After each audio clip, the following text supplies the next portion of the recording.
Halo, salam sehat untuk semuanya. Perkenalkan, kami Gabriela Quinsania, Cindy Astri, dan Satya Vijayananda. Pada kesempatan kali ini, kami akan membahas mengenai UKM P2P tuberkulosis di Puskesmas Sukawati 1. Sebagai latar belakang, merujuk pada Permenkes nomor 43 tahun 2019, fasilitas pelayanan kesehatan menyelenggarakan upaya pelayanan kesehatan baik promotif, preventif, kuratif, maupun rehabilitatif. Di Indonesia, salah satu tempat pelayanan kesehatan yang tersedia adalah Pusat Kesehatan Masyarakat atau yang kita kenal sebagai Puskesmas, yang mengutamakan upaya promotif dan preventif di wilayah kerjanya.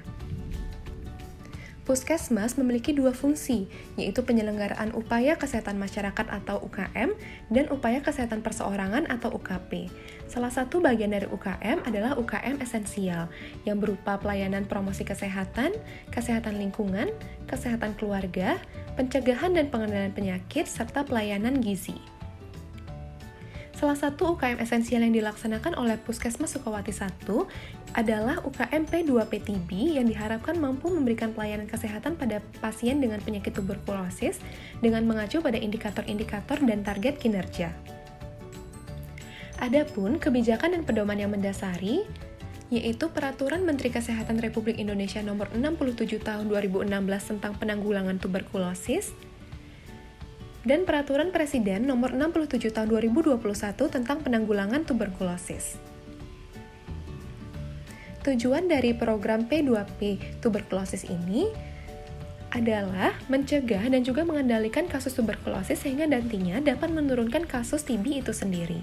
Adapun secara rinci, tujuan dari program yang pertama adalah meningkatkan kerjasama unit layanan di Puskesmas. Yang kedua, yaitu mengurangi delayed diagnosis dan underreporting. Yang ketiga, yaitu meningkatkan penemuan, pencatatan, dan pelaporan. Serta yang keempat adalah memastikan pelaporan TB rutin. Sasaran dari program ini mencakupi seluruh warga di wilayah kerja UPTD Puskesmas Sukawati 1 tanpa memandang usia berapapun. Adapun kegiatan dan ruang lingkup dari program ini meliputi 3T. T yang pertama adalah testing, yaitu pemeriksaan BTA dengan dahak sewaktu pagi sewaktu dan pemeriksaan foto polos toraks di rumah sakit rujukan. T yang kedua adalah tracing, yaitu pelacakan minimal kepada 20 orang kontak erat secara door-to-door apabila ditemukan satu pasien yang sudah terkonfirmasi bakteri tahan asam yang positif. T yang ketiga adalah treatment, yaitu pemberian pengobatan dengan obat antituberkulosis atau OAT selama 6 bulan dengan pengawas menelan obat. 6 bulan ini terdiri atas 2 bulan pada fase awal dan juga 4 bulan pada fase lanjutan. Selain itu, pada treatment juga akan dilakukan follow-up evaluasi dahak kembali. Kegiatan juga terdiri atas pemberian edukasi atau sosialisasi dari gejala TB hingga penanganannya, serta Puskesmas juga menyediakan vaksinasi BCG kepada anak-anak untuk memberikan kekebalan atau imun terhadap penyakit tuberkulosis. Target penemuan kasus baru ialah sebanyak 33 kasus setiap tahunnya. Terhitung pada bulan Januari 2022, sudah ditemukan 9 kasus dengan persentase 27,3%. Adapun pihak-pihak yang berkaitan pada program ini terdiri atas pemegang program itu sendiri, tenaga kesehatan Puskesmas baik itu dokter, perawat maupun bidan desa, pihak pendukung luar seperti kader, kepala desa dan juga kepala banjar,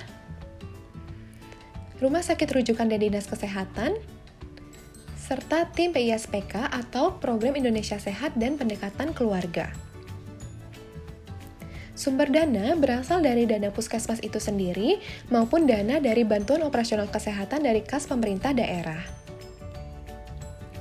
Sarana dan prasarana yang digunakan pada program ini meliputi alat pemeriksaan umum dan BTA termasuk di dalamnya itu porsputum untuk pemeriksaan dahak, 2 unit ambulans, dan alat perlindungan diri atau APD. Waktu dan tempat pelaksanaan dilakukan setiap ada kasus positif, yang mana kasus positif dapat ditemukan di Puskesmas, fasilitas kesehatan lainnya atau di rumah, yang kemudian akan diarahkan ke unit DOTS dan juga akan dilakukan perujukan ke rumah sakit rujukan untuk melakukan pemeriksaan penunjang. Berikut ini merupakan alur koordinasi dan pelaporan. Pasien dengan gejala tuberkulosis dapat ditemukan dari unit pelayanan umum, unit pelayanan MTBS, unit pelayanan DOTS secara langsung, puskesmas pembantu, posyandu, praktik kesehatan swasta maupun rumah warga secara door-to-door. Seluruh suspek TB tersebut akan diarahkan ke unit pelayanan DOTS untuk dilakukan pengisian form TB 06 oleh petugas DOTS. Selanjutnya, suspek TB dikirim ke laboratorium di rumah sakit rujukan dengan menggunakan form TB 05 untuk menjalani pemeriksaan mikroskopis bakteri tahan asam atau BTA dengan spesimen dahak. Hasil pemeriksaan mikroskopis BTA tersebut akan dicatat di form TB 04 dan dikirimkan kembali kepada dokter di unit pelayanan DOTS.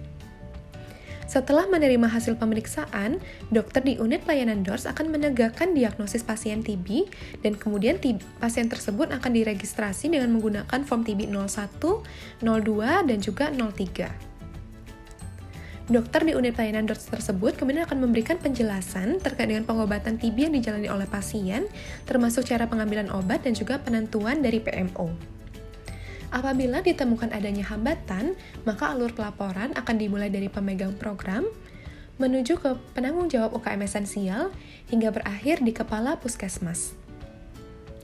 Adapun output yang diharapkan pada program ini, yang pertama yaitu suspek segera diperiksa dan didiagnosis. Yang kedua, yaitu kontak erat cepat dideteksi dini. Dan yang ketiga, yaitu pasien positif menerima pengobatan serta diberikan edukasi.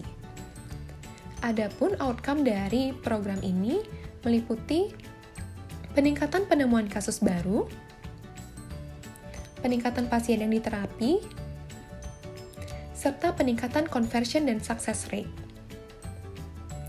Baik, demikianlah penjelasan singkat mengenai program UKMP 2P Tuberkulosis di Puskesmas Sukawati 1. Terima kasih sudah menonton, semoga video ini bermanfaat. Sekian dari kami, salam sehat untuk semuanya.